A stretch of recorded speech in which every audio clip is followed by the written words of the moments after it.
가정의 달 5월에는 미라클, 주보에 그렇게 쓰여 있죠. 영어로 우리와 미러클, 기적의 합성어입니다.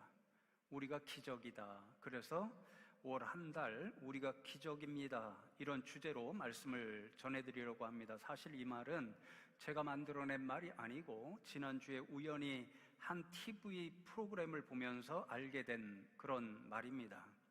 여러분도 알고 계실 분이 있을 것 같은데요, 박위라는 그 청년이 있는데 그가 운영하는 유튜브 사이트가 바로 미라클입니다.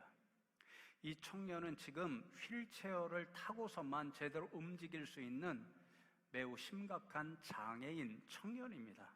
그런데 이 청년이 처음부터 장애인이 된 것은 아니었고요, 어린 시절의 사진을 보여주는 것을 보니까 친구보다 훨씬 더 체격도 크고 축구 선수를 꿈꾸었던 아주 건장한 그런 청년이었습니다. 그런데 10년 전쯤 2014년에 그의 인생이 완전히 바뀌어버리는 그러한 사고를 당하게 됩니다. 대학을 졸업하고 한 외국계 의류회사에 인턴이 되었고 6개월 인턴 사원을 거친 후에 회사로부터 정직원으로 채용하겠다, 이런 기쁜 소식을 듣게 되었습니다. 안타까운 것은 개신교라고 되어 있더라고요. 기독교인인데 그날 밤새도록 속된 말로 필름이 끓길 정도로 술을 마셨고 다음날 깨어보니까 중환자실에 있는 자신을 보게 됩니다. 너무도 술에 취해서 건물 떨어졌는데 4m 아래에, 그것도 벽이 좁은 통로에 떨어져서 사람이 이렇게 구겨진 것처럼 돼서 목이 부러지고 목에 있는 그 신경이 거의 훼손이 되어서 살아는 있지만 전혀 감각도 없고 움직이지 못하는, 눈만 뜨고 자신의 모습을 바라보게 되었습니다. 의사가 와서는 박위 씨, 당신은 앞으로 걸을 수 없습니다. 그리고 아마도 손이나 손가락도 움직일 수 없을지도 모릅니다. 이런 이야기를 들었을 때 28살이었다고 합니다. 완전히 상실감을 너무도 크게 느꼈다고 합니다. 그런데 그 병실에서 이제 자신이 수발을 못하니까, 자신이 거동을 못하니까 아래 동생이 6개월 동안 대학 다니는 친구가 이제 휴학을 하고 형 곁에 24시간 붙어서 이렇게 도와주었다고 합니다. 그 모습을 보면서 나 혼자서 나를 책임질 수 있을 때까지 재활을 한다, 이런 강한 의지로 재활에 매달려서 조금씩 나아져 지금은 휠체어를 타고 움직일 수도 있고 손도 움직이고 손가락도 움직일 수 있게 되었습니다.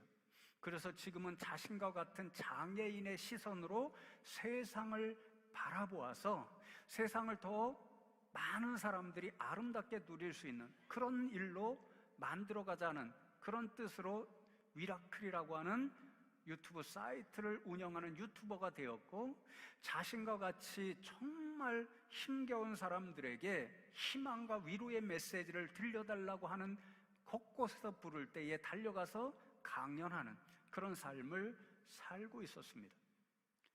많은 사람들이 부러워하는 일이 하나 있는데요, 아주 예쁜 연예인이 있습니다. 유명한 연예인이 감동을 받아서 만나서, 교회에서 만났는지 어디에서 만났는지 하여튼 곧 결혼을 앞두고 있다고 합니다.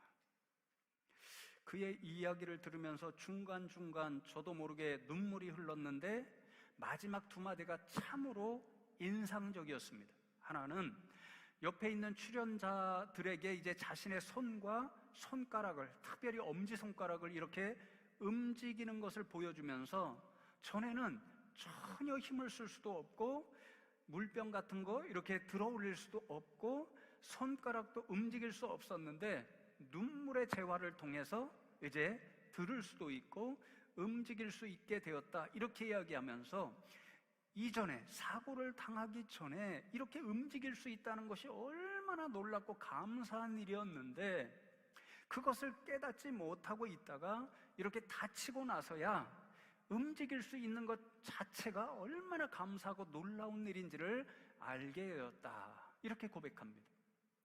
둘째는 어느 강연의 자리에서 이제 마지막 한마디가 우리가 일상적으로 기적이라고 하는 것을 생각할 때 어떤 것을 기적으로 생각합니까? 우리 사람이 할 수 없는 것, 요한복음이나 이제 복음서에 보면 수많은 유대인들이 그런 기적, 이적을 요구하면서 예수님 앞에 나와서 병든 사람도 고쳐주시고 죽은 사람도 살려주시고 오병이어의 기적도 베풀어 주시잖아요.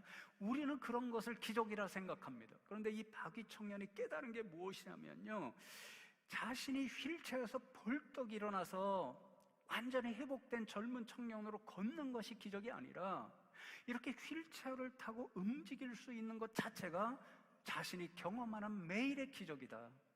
그리고 앉아있는 분들에게 여러분이 그래서 여러분 그대로 그 자체가 기적입니다. 우리가 기적입니다. 이렇게 이야기하는데 적지 않은 감동이 있었습니다. 그래서 성도 여러분, 5월에는 이 청년의 말처럼 지금 우리가 참 기적처럼 누리고 있는데 기적이라고 깨닫지 못하는 것이 사실은 기적일 수 있다는 교훈을 말씀을 통해서 한 주 한 주 나누려고 합니다. 우리가 매일 힘든 삶을 살아가고 있잖아요. 그러나 오늘도 버텨내고 있고 하나님 주시는 새 생명, 새 호흡을 하고 있다는 것 자체가 오늘 우리에게 주어진 기적일 수 있습니다. 때로는 싸우고 속이 상하는 일도 있지만 우리가 혼자가 아니라 가족이 함께 있다는 것, 남편도 있고 아내도 있고 자녀도 있고 부모와 형제가 있다는 것, 이 사실이 기적일 수 있습니다.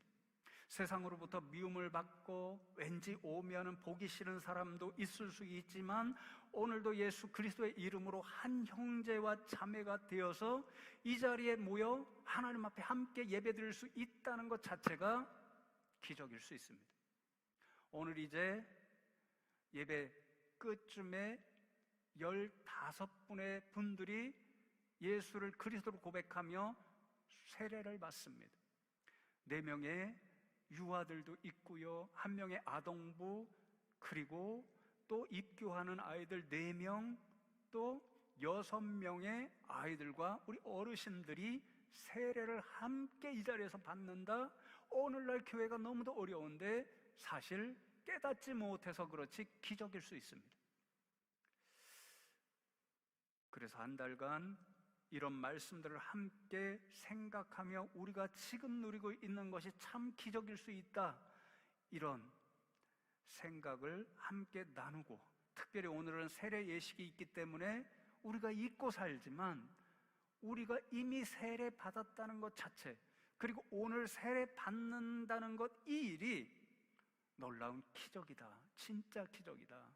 이 말씀을 함께 나누고 세례 예식에 함께 동참하겠습니다. 어떤 의미에서 세례가 진짜 기적의 일일까요? 오늘 본문 6장 4절 말씀을 다시 한번 읽어드립니다. 그러므로 우리가 그의 죽으심과 합하여 세례를 받음으로 그와 함께 장사되었나니 이는 아버지의 영광으로 말미암아 그리스도를 죽은 자 가운데서 살리심과 같이 우리로 또한 새 생명 가운데서 행하게 하려 함이라, 그렇게 말씀합니다. 사도 바울이 한 절의 말씀을 통해서 우리에게 세례의 이중적 영적 의미를 가르쳐 주는데, 이 이중적 의미 때문에 세례가 기적이라는 말씀입니다. 예수님의 이름으로 우리가 세례를 받게 되면 첫째 기적이 무엇입니까? 예수님과 함께 장사됩니다. 예수님과 함께 더불어 죽는 것, 그것이 기적이고, 둘째, 예수님이 죽은 자 가운데서 다시 살아나신 같이 우리도 죽은 자가 아니라 새 생명을 얻는 자로 살아간다는 것, 이것이 기적입니다. 그러니 세례의 기적이 무엇입니까? 죽은 자가 다시 살아나는 것, 생명을 누리게 되는 것, 그것이 기적이라는 거죠. 여러분, 무엇에 대하여 우리는 죽을까요? 세례를 통해서 2절 말씀해 보시면 죄에 대하여 죽은 우리가, 그렇게 말씀하고 11절에도 너희도 너희 자신을 죄에 대하여는 죽은 자요, 그렇게 말씀합니다. 세례를 받을 때 우리는 죄에 대해서 죽습니다. 그것이 기적이라는 거죠. 사도 바울이 이야기는 이 죄는요, 우리가 1차적으로 율법, 하나님이 반드시 지켜야 한다라고 주신 말씀을 생각할 때 깨닫는 죄입니다. 여러분, 제가 언젠가 한번 말씀드린 기억이 있는데요, 율법에 두 가지 조건이 있습니다. 하나는 모든, 전부라는 조건이고, 둘째는 항상, 언제 어디서나라는 조건입니다. 이 두 가지 조건을 100% 우리가 이루어야 하나님 앞에 의로운 존재가 될 수 있는데, 사실 그러한 존재가 하나도 없습니다. 예를 들어 볼까요? 하나님 주신 율법의 수가 100개라고 생각해 보십시오. 100개를 전부를 하나도 빠짐없이 언제 어디서나 항상 지켜야 합니다.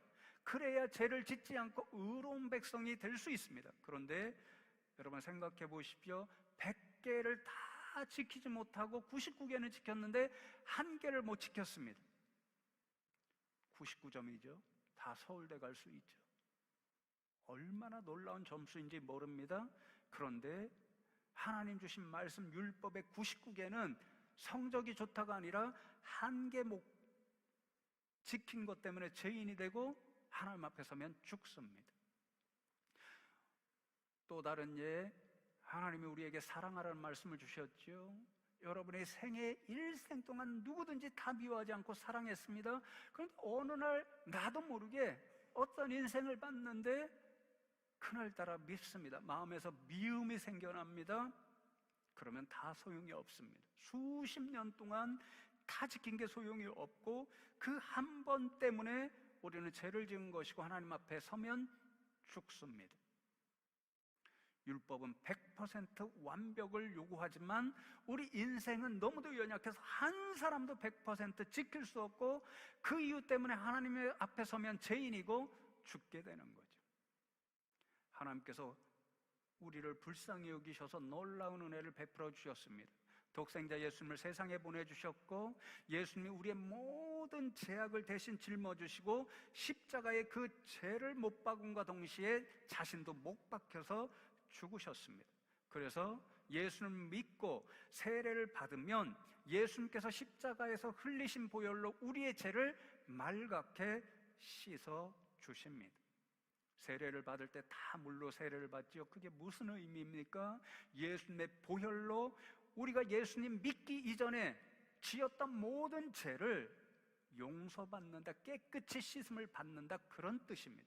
그러니까 예수님을 믿고 세례를 받으면 우리가 죄에 대하여 죽었다는 것은 우리가 이전에 죄의 종으로부터 해방되었고 죄로 인해서 경험할 수밖에 없는 죽음으로부터 우리가 구원을 받았다. 그래서 이제는 더 이상 죄의 권세 아래 놓여 있지 않고 그런 의미에서 우리는 죄에 대하여 죽고 예수 안에서 새로운 생명을 얻게 되었다. 이것이 세례이기 때문에 세례는 우리에게 얼마나 우리가 기적의 사람인가를 깨닫게 해주는 표요 은혜의 수단입니다. 그래서 6장 23절 결론에 이렇게 적고 있죠. 죄의 삭은 사망이요 하나님의 은사, 하나님의 선물은 그리스도 예수 우리 주 안에 있는 영생이니라. 죄로 인해 마땅히 죽을 자가 세례를 받고 죄와 죽음에서 해방되어 영생을 누리게 되니 바로 세례 받음이 기적인 거죠. 세례를 받고 이 자리에 있는 저와 여러분 한 사람 한 사람이 다른 사람이 기적이 아니라 우리 자신이 바로 기적이라는 것을 잊지 않으면 좋겠습니다. 저는 우리가 세례를 통해서 이렇게 죄에 대해서는 죽고 영생을 얻는 기적을 누린다 하는 사실을 누구보다도 생생하게 증언해 주는 한 분을 알고 있습니다. 사진 보이시나요? 전에는 눈이 녹아서 그 눈 녹은 자욱을 누군가 사진을 찍어서 그 예수님의 얼굴이 보이면 진짜 믿는 사람이고 믿지 않으면 안 보인다고 그랬잖아요. 다 보이시죠? 네, 다 믿음의 사람 맞으시죠? 네. 어떤 분이 보내주셨어요. 근데 합성한 건지 진짜 사진이 있는지는 몰라요. 근데 광야의 모래 언덕에 나무가 서 있는데 영락없이 예수님 얼굴입니다. 이것을 보내주신 분이 문병천 목사님이라는 분입니다.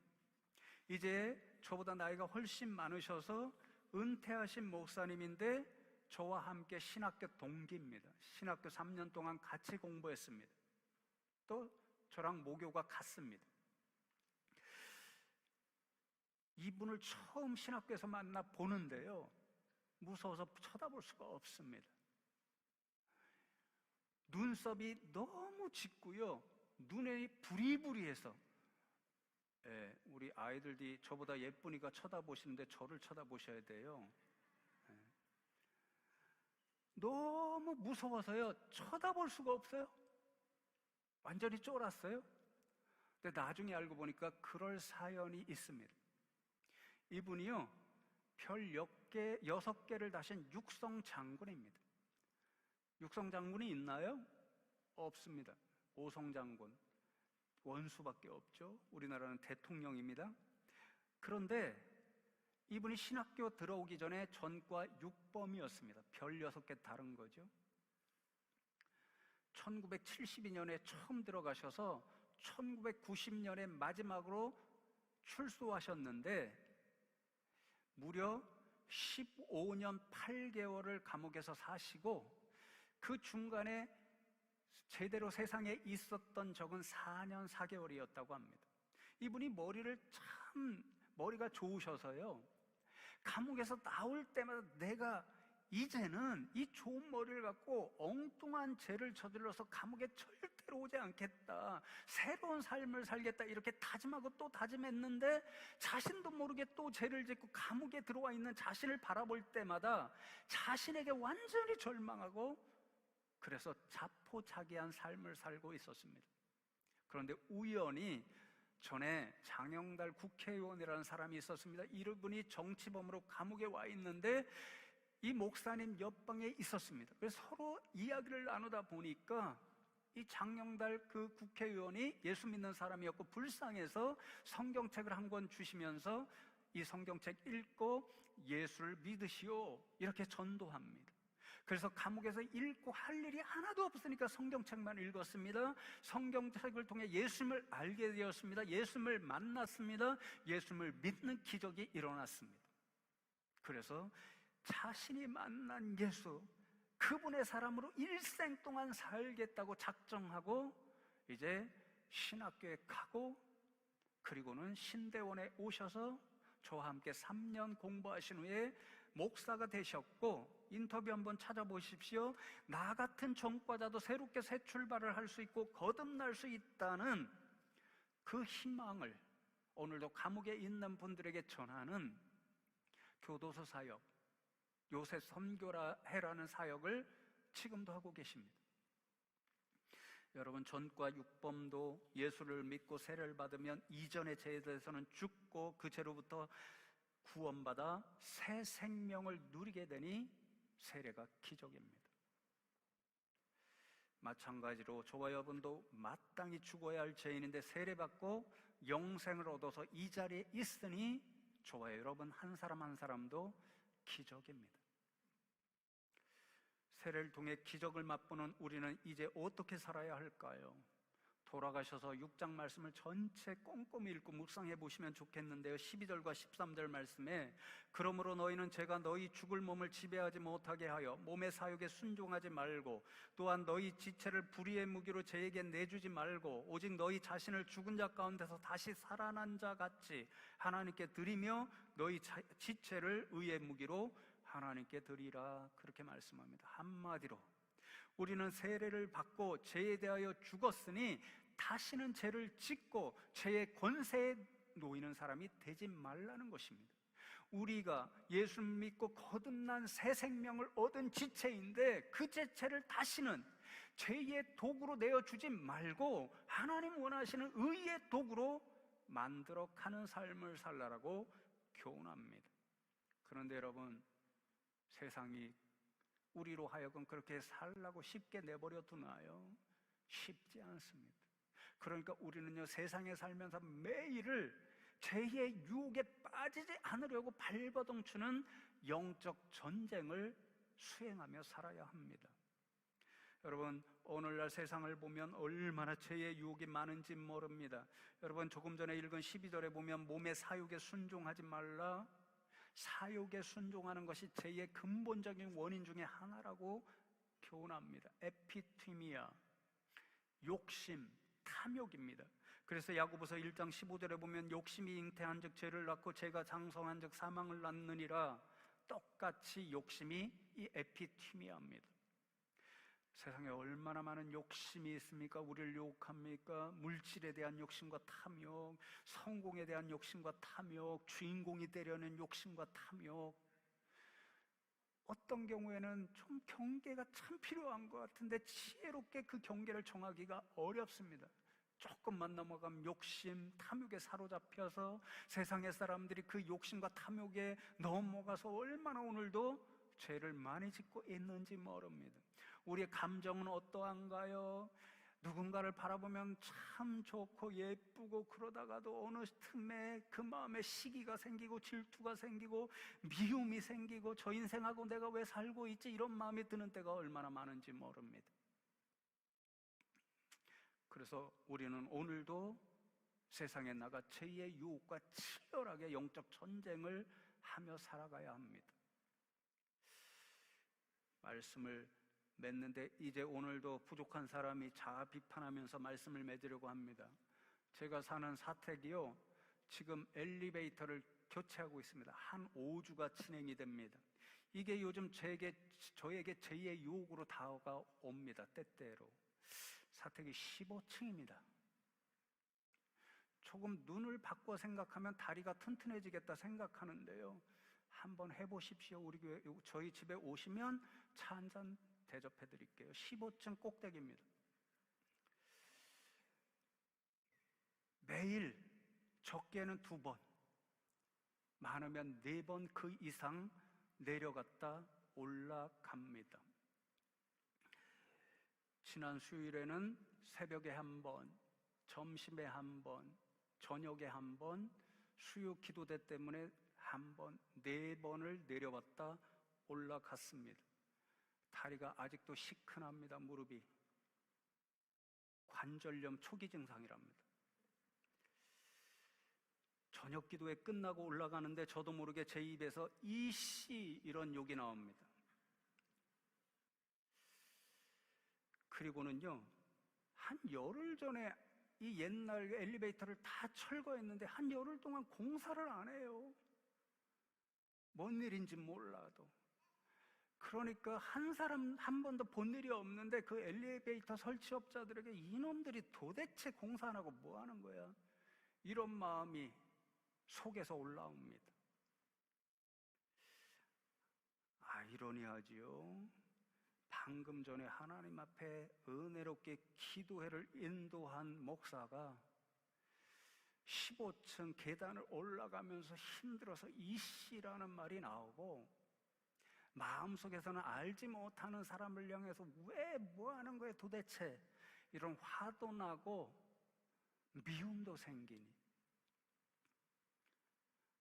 여러분은 다 거룩해서 그렇지 않으시죠?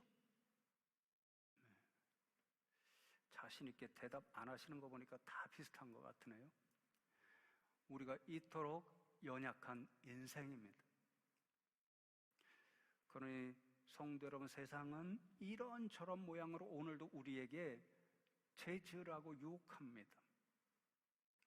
그러니 오늘 말씀처럼 예수 이름으로 세례를 받고 죄에 대해 죽고 예수 안에서 영생을 누리는 성도 여러분, 오늘도 이 자리를 떠나 삶의 자리로 나가서 세상의 자리에 나갈 때 수많은 죄의 유혹에 넘어가지 않도록 믿음 위에 다시 든든히 서서 하나님 기뻐하시는 의의 도구가 되어서 매일매일 조금씩이라도 하나님을 본받는 자리, 예수님을 더 닮아가는 성화의 삶을 살아가는 우리 성도님들 다 되시기를 주님의 이름으로 축복합니다.